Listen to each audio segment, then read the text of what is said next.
This is the Kitsune clan, a group of sword enthusiasts who like cosplay, reenactment, and historical martial arts. If you have similar interests, feel welcomed. We have already looked a bit into disarming techniques, and some viewers have expressed their doubts whether disarming really works. Well, we can say that in a lot of classical martial arts, we have a variety of these techniques. For example, in Filipino martial arts, in Japanese martial arts, in Chinese martial arts, and we also see them in the European books about sword fighting, so the Fechtbücher. It seems therefore that historically such techniques have been used all over the world. Concerning so-called pressure testing, we can state that we have seen disarms in free play and sparring, and they regularly occur and seem to work. In addition, there are weapons that seem to be specialized exactly for this purpose. These are mostly weapons that have prongs or quillons that will allow to catch the weapon of the opponent, fix it, and then do the disarm.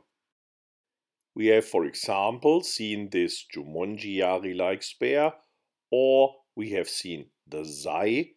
We have seen many weapons related to the Zai that have also these prongs that allow to trap the blade of the opponent and then disarm. Among the weapons similar to the Zai are things like the Hachiwara, the Jute, but also the Chinese butterfly knives.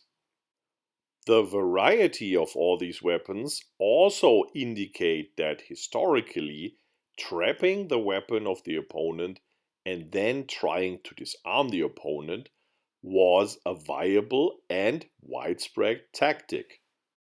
The advantage of having specialized structures on the weapon that facilitate or at least improve the disarm has a significant advantage compared to weapons that don't have that, because it's much less dangerous to hurt oneself on the weapon of the opponent. And especially things like the European left hand parry dagger are relatively common and also well known, not only in pop culture, but also due to museum visits or similar. Today, we want to go through all of our disarms in a systematic manner.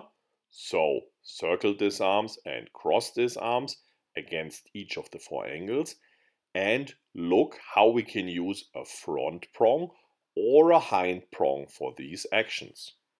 Here we have a Chinese broadsword with a hilt that is curved up and down, so it has a functional hind prong, and we can use this for disarming.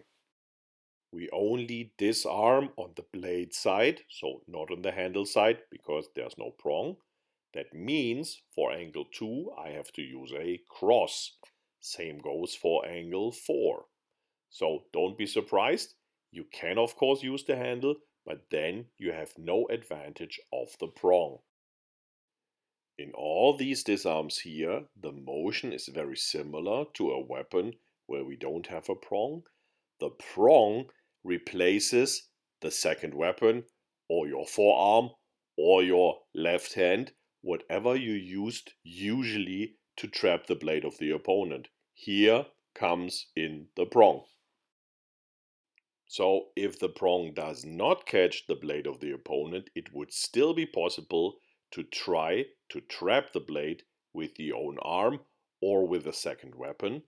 Alternatively, you could circle around in the same motion once again and then try to trap the blade with the prong.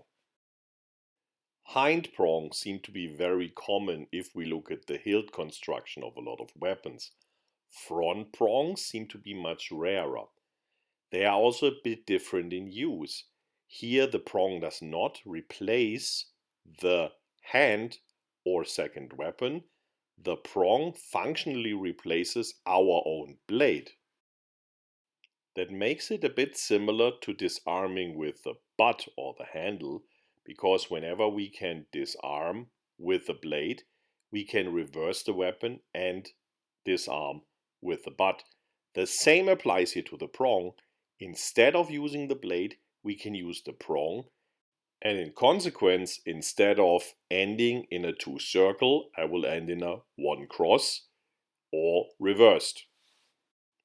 Different from the disarm with the butt, the disarm with the front prong comes often very surprising and with a rather short motion.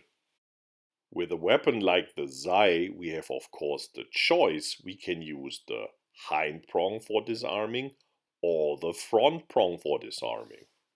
Yet the Zai is very short, and so not all possibilities can be used with it. If I have something longer, for example a Chinese hook sword, that also has a front prong, I can for example use a Shielhao for defending and then make a very fast defense and disarm. I can also use all the other unicorn related positions like here the Hangetort or shield block and then do a really fast disarm. So we hope we could show you that weapons with special prongs are perfect entities for using them in disarming. And it's not only fantasy weapons like the buttlet that can be used in this way, but a lot of historical weapons seem to be built with exactly this function in mind. So if you have a rapier or a saber with a curved hilt, or any other sword where you think you could trap a sword, give it a try. Okay, we hope we gave you some inspiration here, and we hope to see you around next time.